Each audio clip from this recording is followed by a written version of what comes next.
All right. Well, good evening, and thank you for all that attending tonight's webinar. I'm Matt Bigelow, your host, and tonight we welcome Mr. Paul Szymanski, who is providing us an information briefing on space warfare.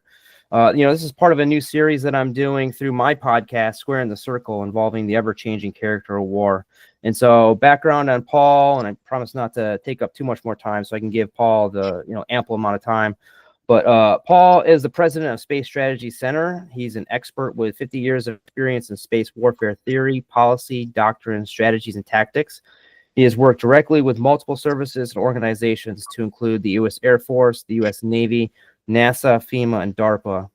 He is the co-author of the recent publication, The Battle Beyond, Fighting and Winning the Coming War in Space, and I highly recommend it. He's a graduate of Carnegie Mellon with a bachelor's of science in physics and mathematics and a master's in experimental physics. And lastly, Paul was on my podcast to discuss space warfare and enabling the terrestrial battlefield, which you can find on Apple Podcasts, Google, and Acast. And so a quick few admin notes before I turn it over. Paul is going to brief for about 45 to 50 minutes, and then we'll open it up for any Q&A. Please save all questions until the end. Please ensure your mic is muted and video is off in order to save on bandwidth during the presentation. And then by all means, use the chat function, or you can use your mic to ask a question. And that reminder that this is recorded, and the goal is to get this published in the next few weeks. So that being said, I will turn it over to Paul for his presentation. Well, thank you for that wonderful introduction. Again, I'm Paul Szymanski, and I'm going to go over some of the foundational principles of how to fight and win space wars. And you have to excuse me, I'm going to go a little bit quickly on this since I only have 45 minutes.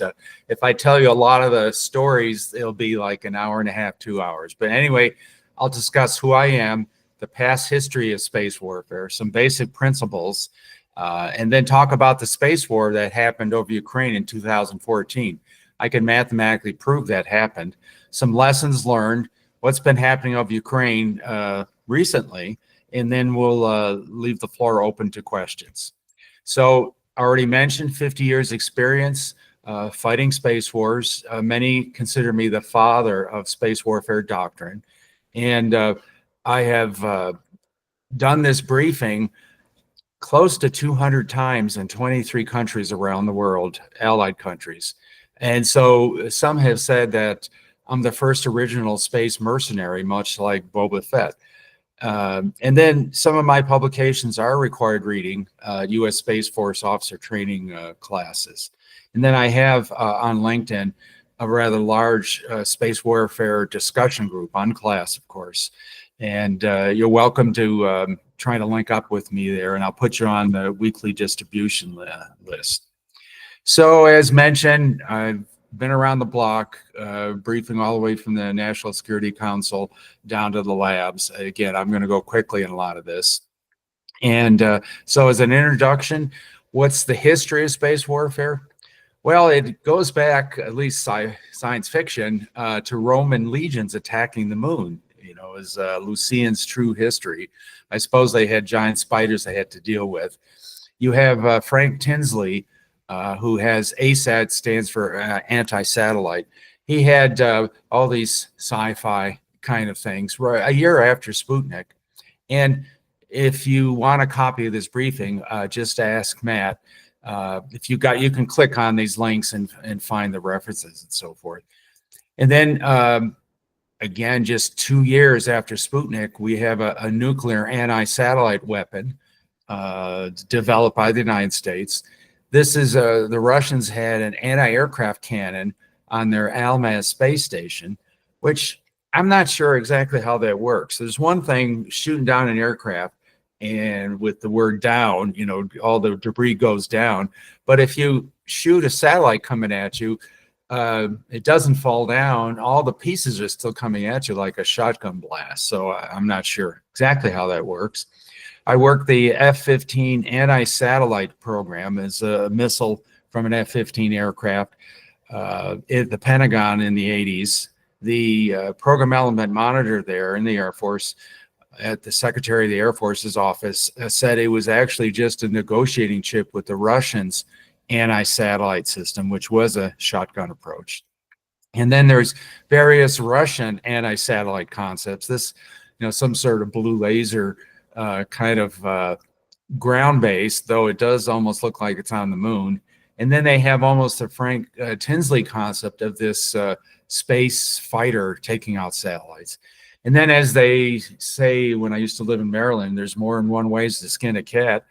In Desert Storm, we took out the Iraqi heavy earth terminals, and that's space warfare.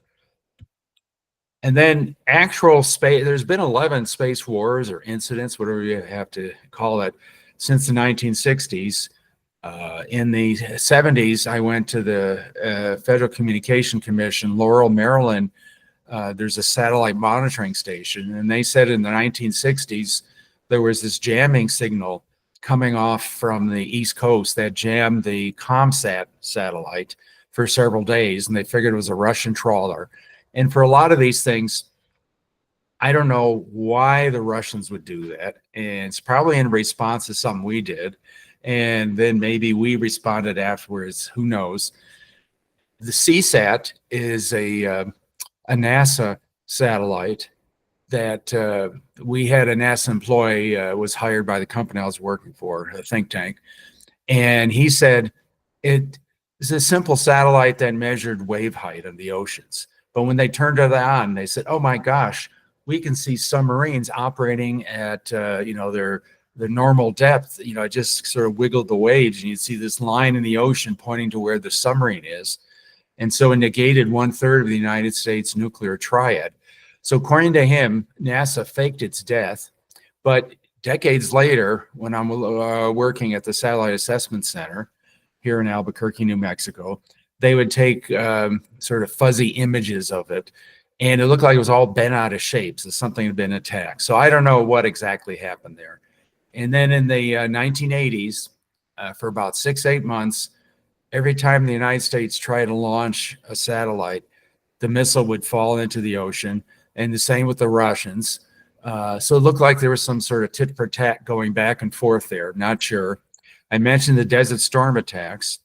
In the 2010s, there was an attack that I can't directly mention, but it was rumored it was a drunken Russian colonel that started that. And I'm told back in 2014, which is sort of the start of the Ukrainian conflict, I don't know if it was linked, but China jammed one of our weather satellites in the Southeast Pacific. Again, I don't know why. And then I'll talk about the Russian GLONASS attacks that happened that same year. Then I'll go through some of the physics of it. And then 2 years ago, I was in Lyon, France, at the invitation of the French Air and Space Force. And they told me why there's a Space Force. And they said in 2017, China has these, what I call manipulator satellites that have arms on it. And one of these came up close to one of our missile warning satellites, SBIRS, and started tearing it apart, which, again, I'm not sure why they would do that. And in some sense, that is crazy because just before you start a nuclear war, you would take out the missile warning satellites. So, your adversary couldn't know how many missiles are being sent and what their azimuths and, how many new deaths have happened and so forth. So you should keep those sacrosanct so you don't make the other side too nervous. So I'm not sure what all happened there, but that's been verified by other people. Okay, so what's the foundational nature of space warfare? Well, if you really think about it, all warfare is between human minds. And space mostly generates and transmits information. So it's an information war. So you're not really attacking the satellite. You're attacking the mission that the satellite's trying to accomplish, let's say imagery. And then ultimately, you're not even attacking that mission. You're attacking the adversary commander's mind that is using that information. So it's kind of hard to, let's say you had an extra $100 million in the budget and you say, well, I could buy this fancy new space weapon system, or I can re-equip an army brigade with better tanks or something like that. Well, ultimately, what's more effective on the battlefield? And the Army's pretty good at figuring out, oh yeah, if we have better tanks, the war will end 5 days earlier, fewer casualties and so forth. But how can you model the adversary commander mind saying, well, we denied him this imagery information, thus he attacked left versus right or something like that. So it's harder to prove the value of space, but everyone understands, yeah, that, looking at what's happening in Ukraine, and both sides can directly image the battlefield and kill anything that moves.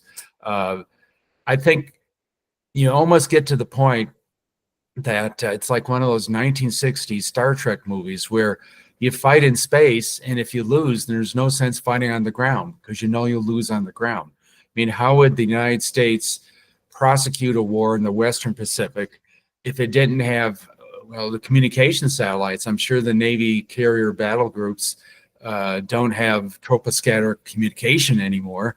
How would we be able to target, certain key choke points without imagery, without GPS? How would we know how to avoid SAM batteries and so forth? So, you get to the point where maybe it's all about space, and then you're not bombing Ukrainian cities or stuff like that. So maybe it's even morally better to think in terms of space war. And you have to think sort of a broader context that you're really not fighting the war, you're fighting the peace. The whole point of the war is geopolitical realignments afterwards. I mean, why are you doing the war? And I'm not sure we understand that as well. Like even the ancient Greeks understood that you just want them to change their mind ultimately. And many times that takes a lot of force. The other thing is a lot of people say, oh, we don't want war in space and all that. Well, even Trotsky understood, say, you may not be interested in war, but war is interested in you. And wars happen in space and will continue to happen. So you better think about it and do something about it. And then here, even the Army understands that really the whole point of space war is to affect the ground battlefield. It's not for its own right. There's no colonies in space that the Space Force is trying to defend. Ultimately, it's all about what's happening on the ground. Now, there's all kinds of potential space threats. I can't go through all of this time-wise, but let's say you take this particular target in space, and you've got everyone around the block has to have what I call the inspector satellites. The Russians, the Chinese, the French told me they were building one. I hear the British are. We probably talk about the 6 that are up there. I've been on 5 different satellite inspector programs. And you can get up close to a satellite and essentially kiss it in orbit and put on space mines or cut cables, drill holes, grab a hold of it, pull it to a useless orbit. That's sort of being illustrated here. You've got laser anti-satellites.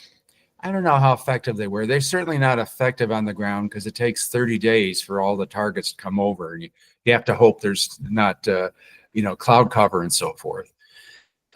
There's all kinds of cyber weapons maybe you can have in space. And then there's all kinds of ground things that you can do. And so when you talk about attacking space systems, you can go against the satellite, you can go against the ground. If you seal off the Earth so the adversary can't communicate to his satellites, you've done space warfare. You've won space warfare. So you can go against the satellite, the ground terminals, the links between them, or maybe the supply chain, putting in some sort of Trojan horses and chips that end up in the satellite later on. So how is space unique? Well, as far as I can tell, the Space Force is only thinking tactically. They're not thinking strategically. They're talking about, oh, this satellite slowly comes up to me, takes days and weeks, and I start maneuvering out of the way or shoot back or whatever. But by definition, space is global. You can, let's say you got in a war in Ukraine. Well, you can attack a Russian satellite in the South Pacific, anywhere down its orbital path. So you have to think strategically. And even tactical actions have strategic implications. You might sit there and say, oh, yeah, okay, we killed this satellite. But then you created all this debris, and suddenly your allies are mad at you after the war. And there's these new treaties that are, designed against you afterwards. So you're not only shaping the battlefield, you're shaping the peace afterwards. And so you have to really understand maybe you should hold back some space weapons, because in some sense, you're training your adversary during a conflict to be able to fight you better next time around. So you should have the element of surprise that you hold back, possibly. You got to think these things through. This is why I've been advocating we need some sort of space warfare think tank, like RAND Corporation or Center for Naval Analyses, stuff like that, to kind of go through these bigger issues that I don't believe people are really thinking about. So space war, unfortunately, we're used to war on the ground, but we're not really used to war in space. So it's highly political, but it could be hidden from public view and even hidden from different parts of your own government.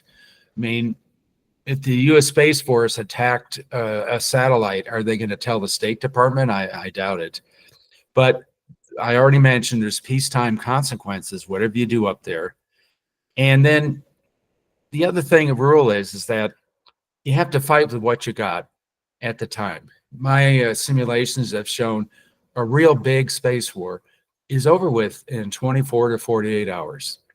So you have to use what you've got in a particular region. Now, if you've got satellite space weapons optimized for the Western Pacific and maybe ground-based systems there, well, they're not going to help you in a war in Europe, or your NATO allies can't help you in the Pacific, because it takes days and weeks to maneuver satellites to re-optimize them. And then they use up all their fuel and all that. So you really got to understand what's happening in a particular region, and there's certain choke points in space too that you need to concentrate your space surveillance and your weapon systems. So there's other ways to do space warfare. Some are like diplomatic, economic, sanctions against certain key technologies that might go into space weapons. The classic, and the United States is big on this cyber warfare, that all kinds of ways you can mess with satellites. The directed energy I sort of mentioned. When I was in France, they proudly told me about their mobile laser blinder for imagery satellites, that they can turn up the power and do some damage. So that's all right, I guess. I'm not sure that's really space war. And then there's a website that looks at all the cyber attacks, hundreds of them since the 1960s, against space systems. So that's kind of interesting. That's been happening a lot. And then there's physical attacks against ground systems, bombs on targets, special forces, and so forth. And then there's physical attacks for space-based systems. The classic kinetic kill vehicle, which causes debris. I already mentioned the inspector satellites. This is an interesting thing the Chinese published last year. It goes inside the exhaust cone of a satellite for its engines, and attaches itself and then sits there maybe for years. And it doesn't explode. It's thermite, and it melts the satellite, so it doesn't create as much space debris. And it was open source. I don't know. It seemed like they had thought a lot about it. I don't know if it's operational. This is a weather satellite that fell down in the factory. Who knows if some janitor loosened the bolts? I mean, that's space warfare in one way or the other. These are some of the inspector satellites, the grabber satellites that even NASA's working on. And this is a global assessment of who are the top space power countries. I show you this. I'll show you my own. But the only interesting thing that I didn't know about, that Israel's ranked very high for electronic warfare against satellites. So that's easy to understand. But my assessment, the U.S. is always and still is the top player. Now, there's many instances in history where the supposedly superior force is defeated by inferior forces. And who knows exactly how a space war would come down. So you have to be vigilant. And the first step to defeat is arrogance, the thinking that, oh yeah, we know everything's happening in space and we know who's going to attack us and what the effects are and so forth. Because people get very clever when they're about to die in war, and there will always be surprises. But certainly we're capable of cyber attacks. Certainly the space-to-space kinds of attacks with our inspector satellites. I mentioned the direct ascent anti-satellite F-15. There's political and economic power. Certainly we can use our terrestrial forces to take out ground terminals. And then I have the question, who's number 2 and 3? It used to be Russia, but after 1991, it sort of crapped out. But I think they've been coming back big. And you can see, here's the Russian mobile laser anti-satellite. Here's their old Russian ASAT. This is their direct ascent anti-satellite that was used just before the start of the current Ukrainian conflict to send a message to the United States. And here's some GPS jammers. So who knows? China is certainly capable of cyber attack, space-to-space attack. They proved that. They tested the direct ascent anti-satellite, though I'm told the debris caused by that destroyed an operational satellite later on. So who knows who's number 2? And then India, well, they're certainly capable of cyber attack. Any hackers are able to do that. They did demonstrate a direct ascent anti-satellite. Here, the Indian Mission Shakti.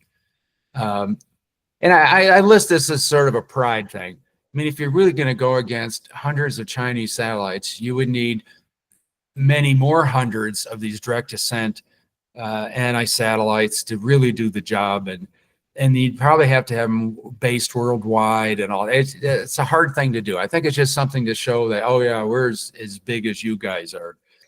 So France, probably capable of cyber attack. They already mentioned mobile ground laser blinders. Working on space-to-space attack, according to the French lieutenant colonels I talked to. Britain, probably capable of cyber attack, talking about space-to-space attack. Israel and Iran, well, they're probably pretty good at cyber, and they might have in the can somewhere a direct ascent anti-satellite, and who knows what Iran's working on. Brazil is funny. They have a keen interest in my work, and I was surprised by that. I don't know of any weapons and all that, but they have more interest down there than any other country I know of. Then Taiwan, unknown, but possibly. So trouble is okay, just because you have it doesn't mean you can use it. And so for the United States, they love the cyber attack. It's called plausible deniability. Electrons don't have serial numbers on them. They can just say, oh, it wasn't us. Even the space-to-space attack, it's not like the news media has cameras up in space seeing what you're doing, so you can get away with it. There's a disadvantage that in the United States and Western countries, the populace is against space warfare, though it looks like Space Force over the last few years has been diligently educating people to get used to it. But if you're talking about China and Russia, I think they care less what their citizens care about whether you blew up a satellite or not. So maybe that gives them a certain advantage. Moving on. Okay, something else that happened back in 2022. This was in the open press.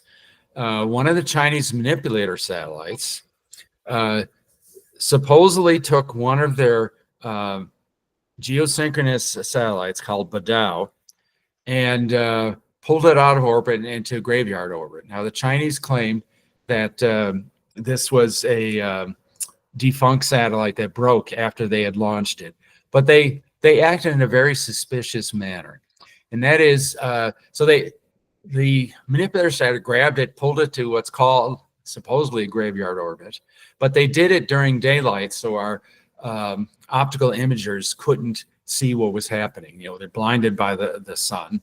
And they did the grabbing when it was over the Chinese mainland where we didn't have surveillance assets.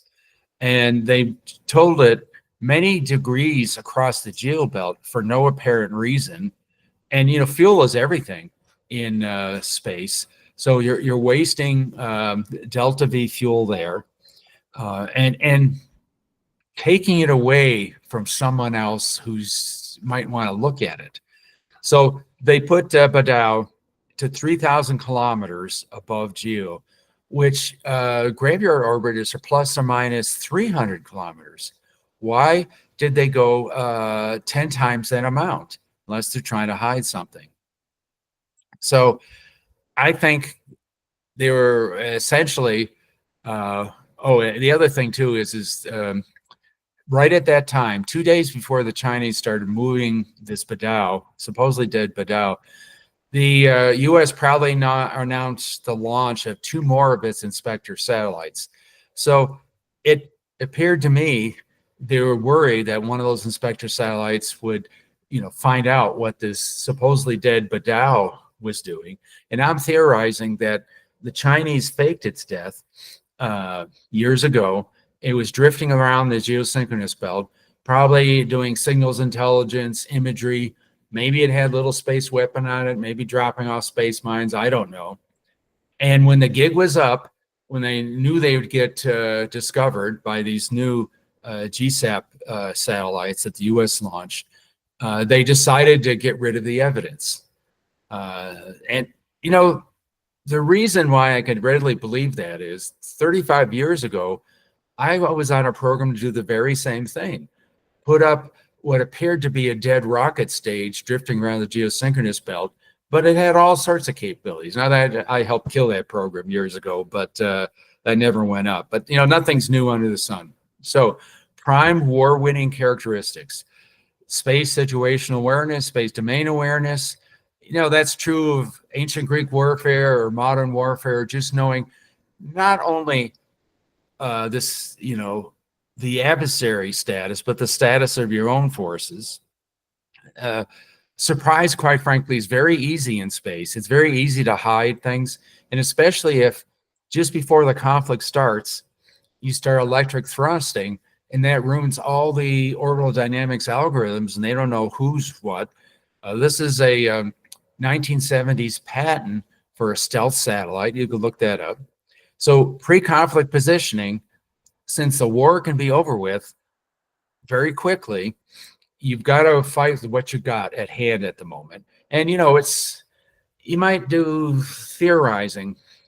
If you're going against, let's say, a dictatorship, their soldiers tend to freeze in the trenches when they're not getting orders from above because they don't want to get shot. But if you're doing the Western way of war, like in Ukraine, if you cut them off from their command and control, they'll still keep fighting. So you might theorize, well, if I'm going to war in the Western Pacific in space, or just going to war in general, I should take out communication satellites, command and control satellites, versus, well, if we're going to war in Eastern Europe again, maybe I should go against imagery satellites. So these are the kinds of things you have to figure out beforehand and pre-position assets beforehand, because again, the war, you can easily get surprised in space and easily get defeated, and you can be self-defeating by deterring, saying, gee, I don't know who attacked us, because you don't have big red stars painted on the side of these space weapons. So you have to really understand your situation, and you could sit there and wonder what happened, and then it's suddenly too late. So that's hard. And then like grounds, ships, airplanes, maneuverability is everything in warfare. And then I mentioned the command decisiveness. The other thing is space provides additional rungs on a conflict escalation ladder. Countries love secrecy. So in space, you can attack somebody's satellite, like we did in Ukraine, to send messages. And countries love to keep it quiet like that because they don't want to go to general war, get their populace all excited. So that's an advantage. So you can show intent, resolve, and will upon each other without going to general war on the ground. And unfortunately, I'll skip the rest of these. Now, the other problem too is there's sort of a hair trigger in space, much like the nuclear hair trigger. Whoever shoots first probably wins in space. So that's destabilizing. So that we have to kind of figure that out in one way or the other. Now, the other thing, there's a genius document that talks about how the United States fights space wars. It's open literature you can find on the internet. least the earlier versions. I think they closed it in the last few years. Joint Pub 5-0 that talks about before you start a war, you need to know the war termination or surrender criteria. And that's easy to do, figure out for terrestrial conflicts, gain territory, take over the capital, depose the government, destroy war-making capabilities. Well, where's the capital in space? You can't legally own territory in space. It's very easy to hide space weapons inside innocent commercial satellites. So it's much harder to define what exactly are you doing in space. Why do you have these space weapons? You really have to understand why I have them, when do I use them, in coordination with what's happening on the ground, and what are the consequences afterwards. So here are some of my possible space war termination criteria. I come up with about 50 of them. You can click on that link if you have this briefing. So how to win: situational awareness, positioning, decisive will.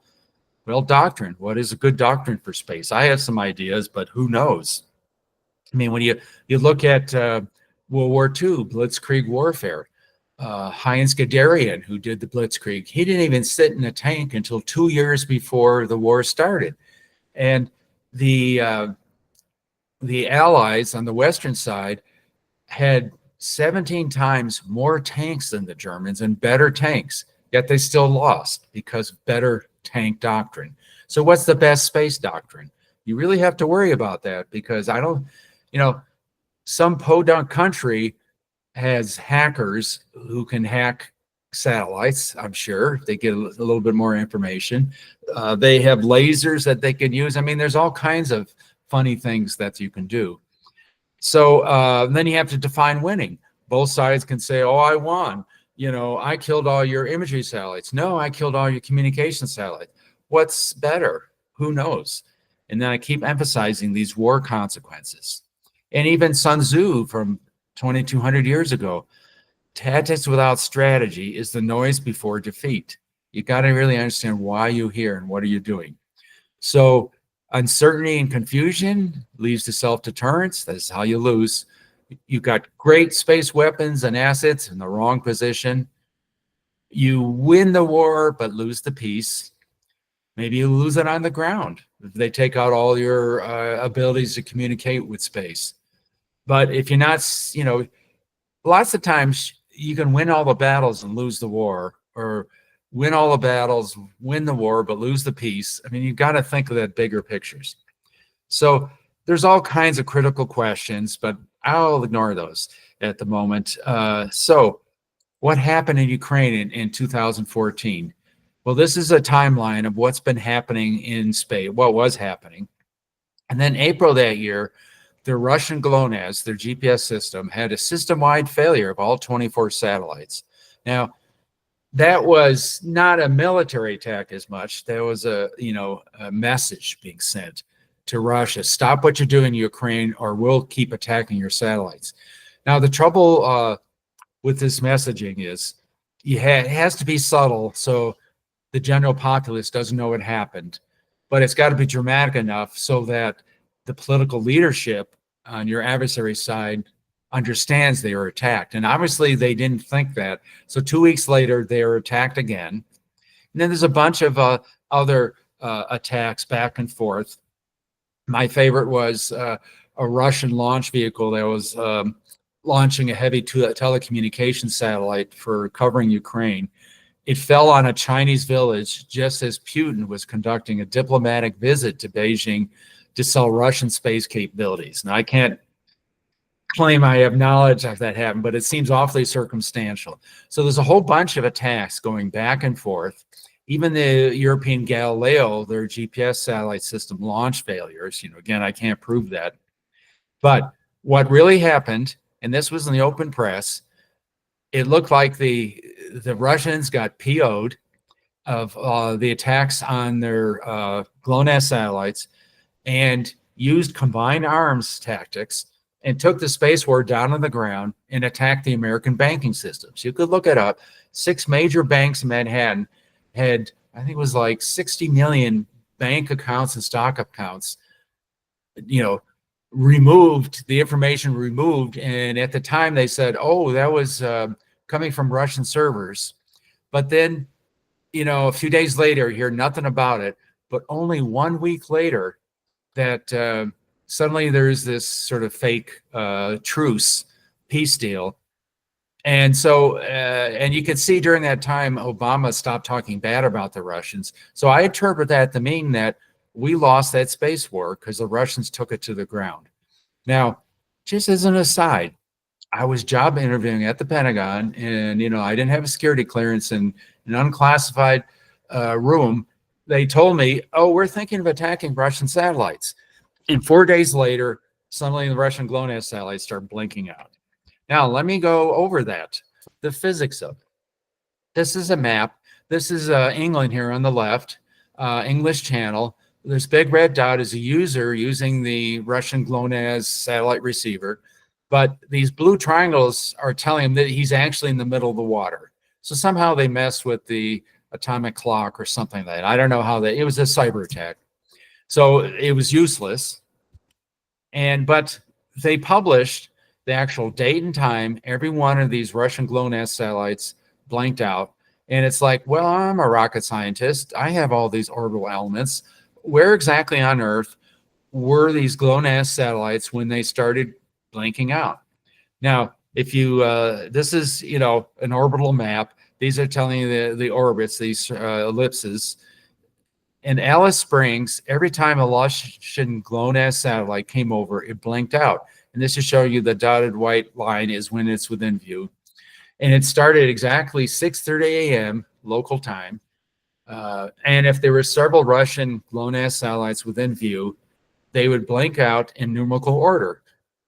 GLONASS 1, 2, 3, and 4. So it's obviously human caused.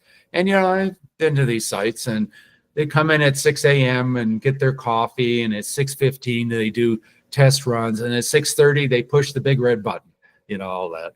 It was obvious, and this is just a flat map view of the tracks of the Russian GLONASS satellites and their visibility from Alice Springs. This is all even showing you an azimuth elevation plot of what they would see.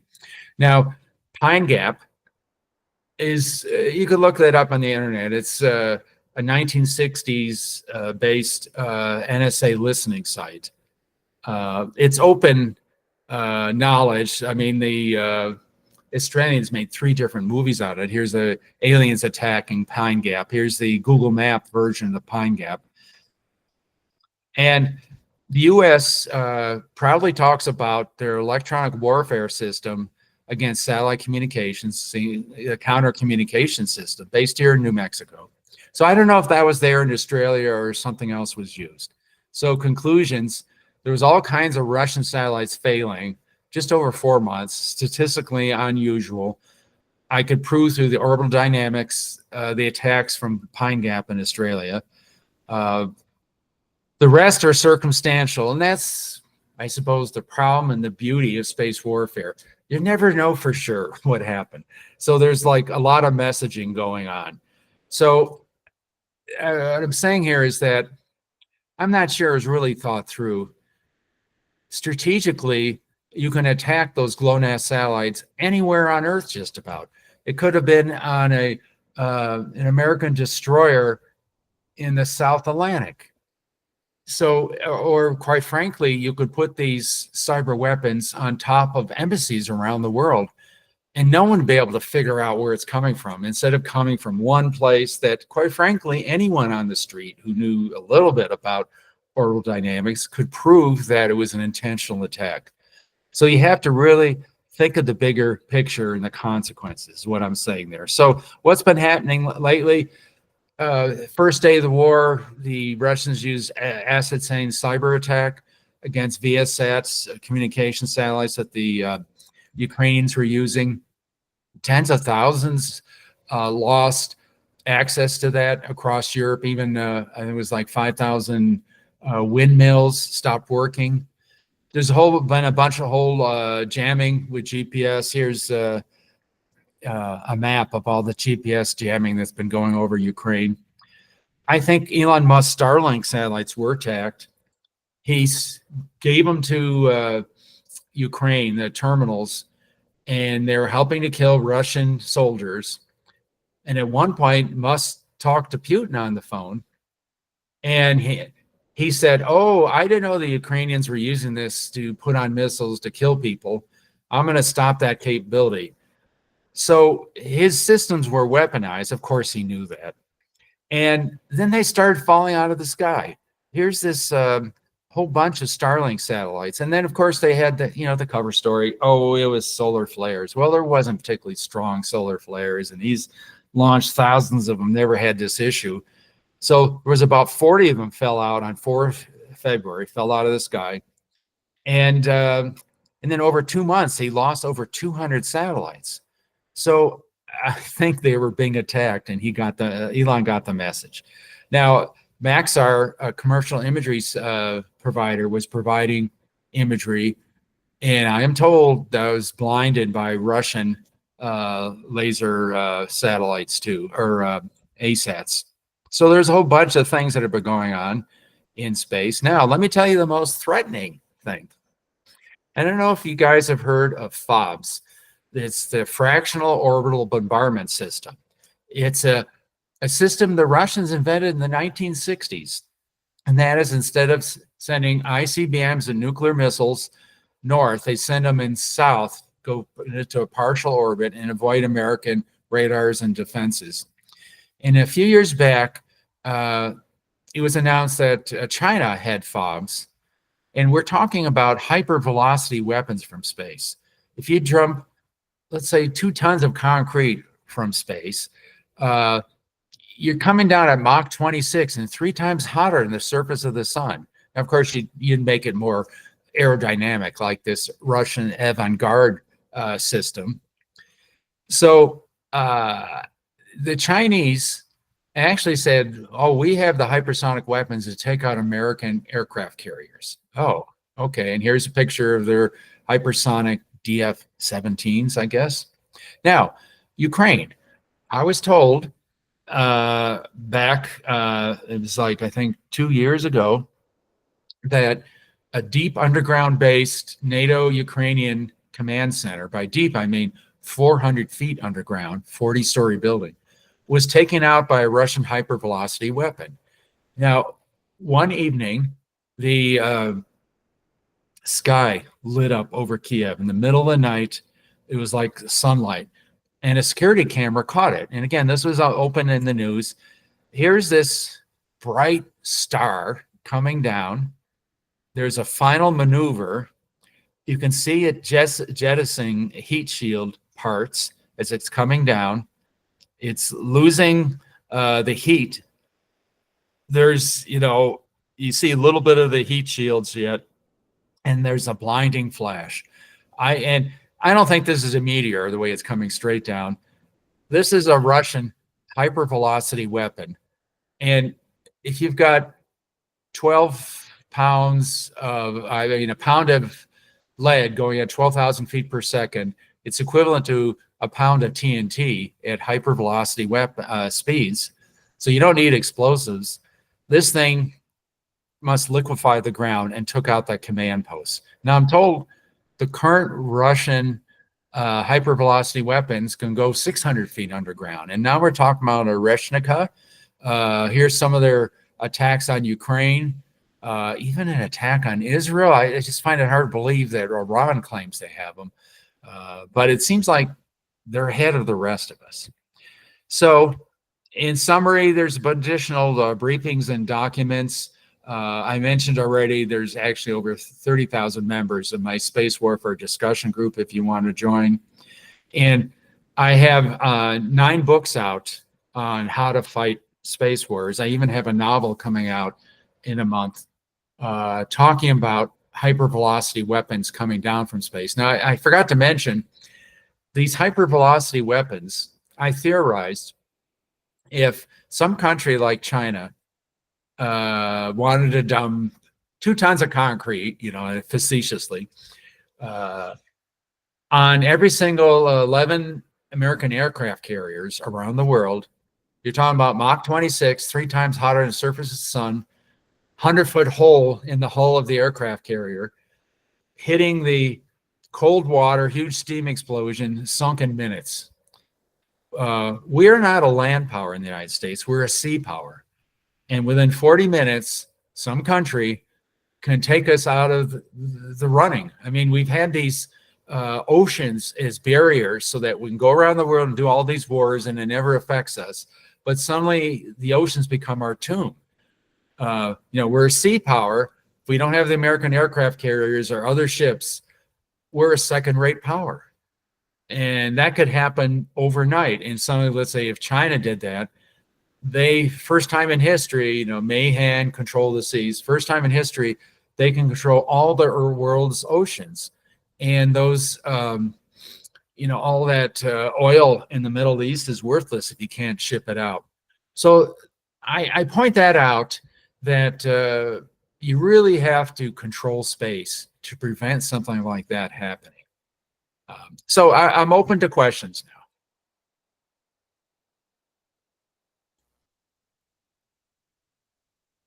Hey, thanks, Paul. Hey, I really appreciate it. Phenomenal presentation. I'll open up for questions and comments. For those attending, you can use the chat box or raise your hand. But I'll kick it off, Paul, for my question. I was wondering if you could kind of talk us through about the Kessler effect, and if that's a concern for you, that ever happening, especially with a peer-on-peer fight with direct descent ASATs.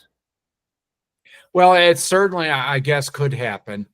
The one thing is they sort of mislead when they show, oh, look at all these 40,000 space objects, and they show all these dots around the Earth. Well, each of those dots is the size of a city.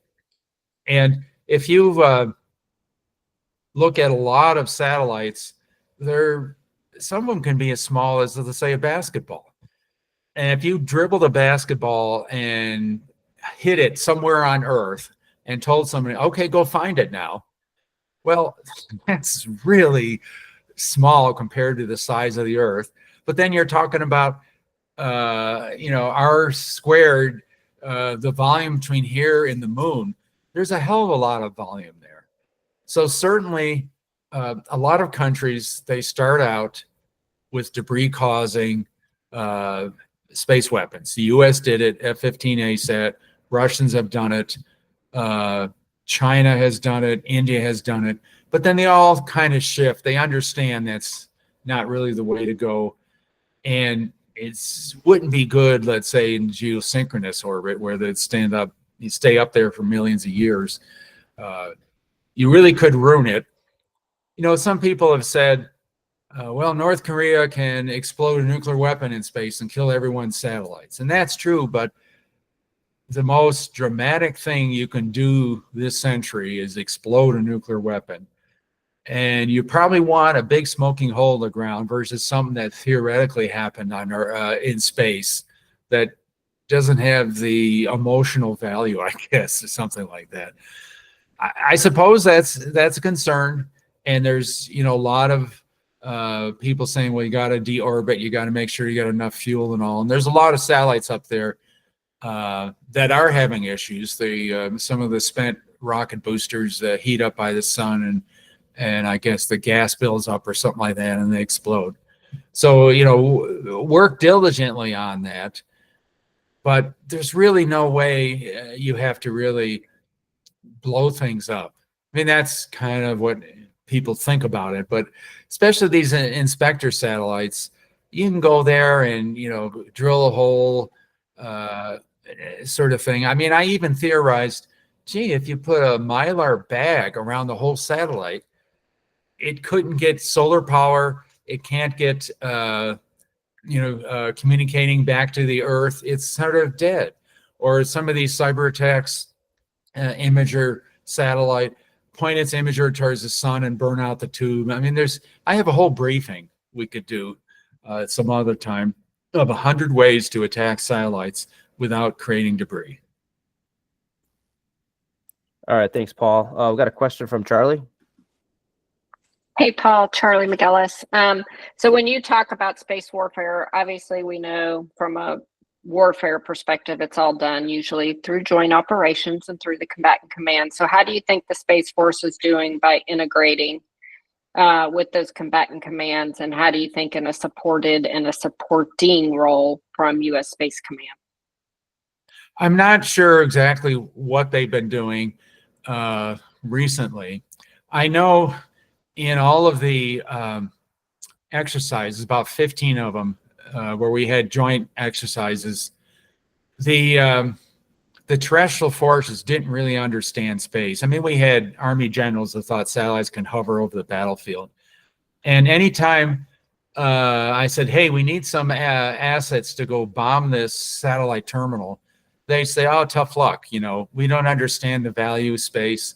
So it's a hard sell. Now, there was a time when I had 86 different security clearances, and they were programs that even the president wasn't briefed on for plausible deniability. Do you really think the Space Force is going to be telling the Army and Navy about those? And I think, you know, I believe the whole point of space warfare is to support the terrestrial battlefield. I'm not sure the Space Force believes that all the way. So there's probably a lot of, you know, good words being told. And yes, we got to coordinate and things like that. But I doubt they're going to tell you about the real weapon systems. I mean, I was on 12 different space weapons programs, 40 or 50 space weapon studies. There's a whole other world out there that some of those only a few hundred people in the country are briefed. So I don't know how you integrate that with the other services, certainly with other nations. I mean, yeah, we got all these kind of coordinating groups, but I doubt we're going to tell the British that we're about to attack this or that. So I don't know if that answers your question. No, it does. I mean, I have the same thoughts as you, right? So, yeah. Okay, let's do it. We got to do it, man. I mean, the whole point again is we're up in space to do some joint effort on the ground. So they better be talking that way. But you know how it works among services and stuff. So it's hard. Yeah, for sure. Thank you. All right. Anyone else have any questions for Paul? No one's going to ask about aliens. I usually get that question.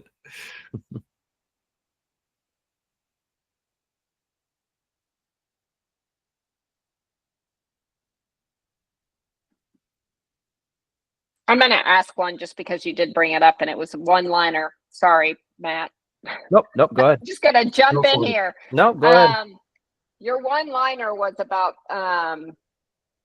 supply chain things, right? And so obviously we saw the, you know, over in Israel with the explosion, but you know, from a supply chain kind of perspective, no one's looking at that today, right? From a satellite, or I would even say rockets. So what are your thoughts on that? You know, what does the government need to do to get after that? Because once it's in space, it's not like you can go up there and, you know, right. fix And it. So how can you overview all the code, you know, millions of lines of code and all? Yeah. I worked for many decades, space survivability. And there's like a cycle time. Every 10 years, they're really interested in it, and then they forget about it and so forth. And so, yes, for years, decades, we've been worried about that. But it's like a lot of things in the government. There's a lot of talk, maybe even some regulations and things like that. But I'm not sure what you do about that. You know, okay, just have U.S. suppliers, you know, if that's even possible, of the chips. How do we know it's not already in a U.S. chip? You know, that some technician put it in at night or whatever. So that's the whole cyber war thing that I don't know how you can, with confidence, know this thing is really good to go. I mean, you're going to try hard. Wasn't there something that there's only certain phones the government can use that doesn't have Xiaomi Chinese chips in it and stuff like that? I mean, they're trying, but I can't claim to be directly familiar with what they're doing today on that. I haven't heard anything, but I'm more into the big policy kinds of things. And you also have the whole issue of them trying to bring in commercial satellites to fight wars, which sort of happening in Ukraine, and they're being attacked. Are you going to require mil spec kinds of chips and systems on these commercial satellites that make them a lot more expensive, and it takes a lot more time to develop them, and then they're behind the technology curve by the time they get up there? Or are you just going to be trust me on that? And I don't even know how that whole thing happens. If the commercial satellite suddenly blows up in pieces, does the government refund them to it, or can you even prove that your adversary blew it up? I'm not sure how that works. Though I suppose in World War II we had commercial ships shipping ammunition to Britain and getting sunk and stuff like that. So that's a whole political legal issue. All right, we got time for about one more question if anyone wants to chime in.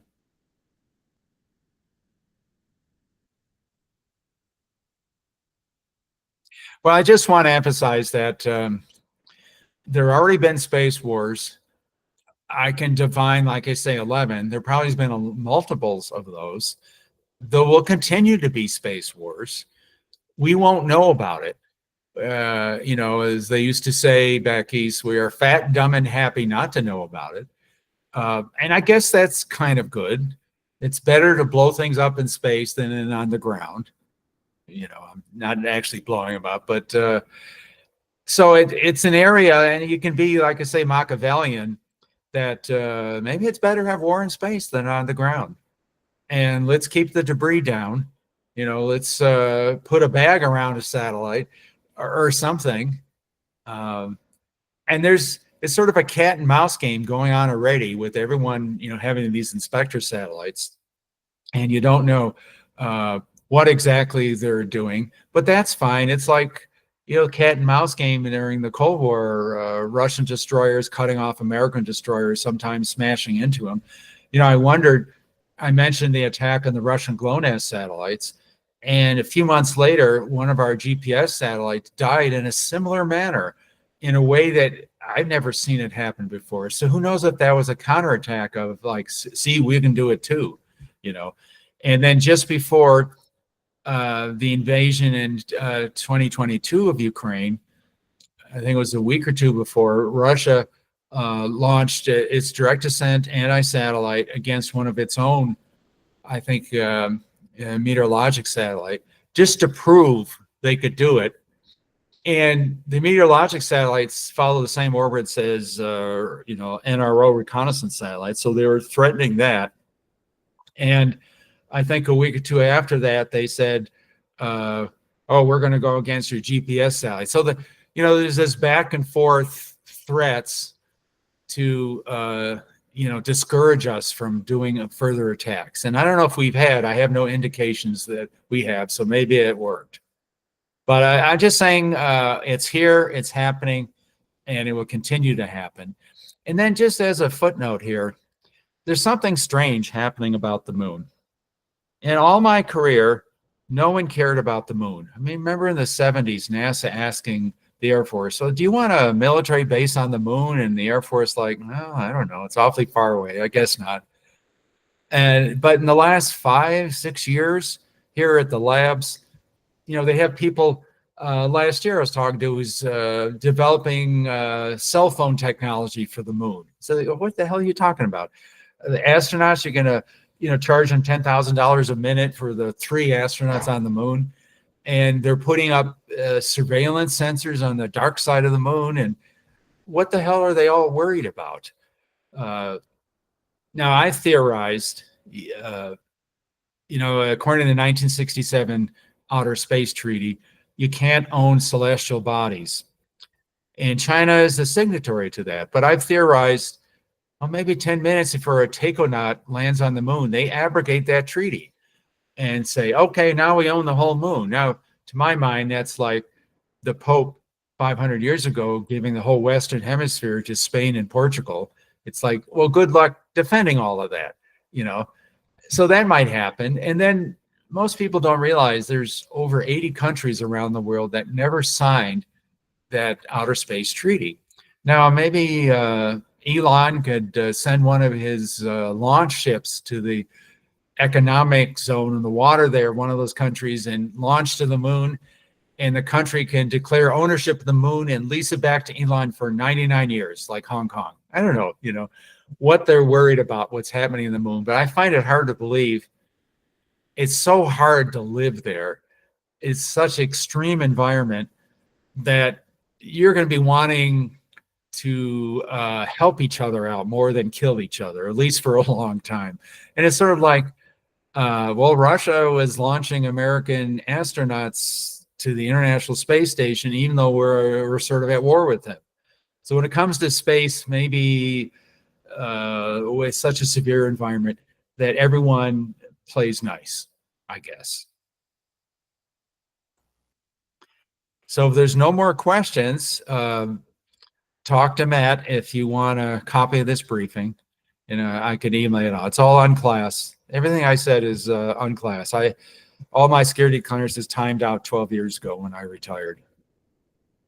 Yeah, thanks, Paul. We'll end on that note, and this concludes tonight's webinar. And I really appreciate it, everyone participating. I'm looking to schedule another topic in a few months involving the ever-changing character of war. So be on the lookout for that. Again, Paul, really appreciate it. If anyone has any questions, comments, you have my email address. Feel free to reach out. And thanks again, and have a great night. Well, see you guys.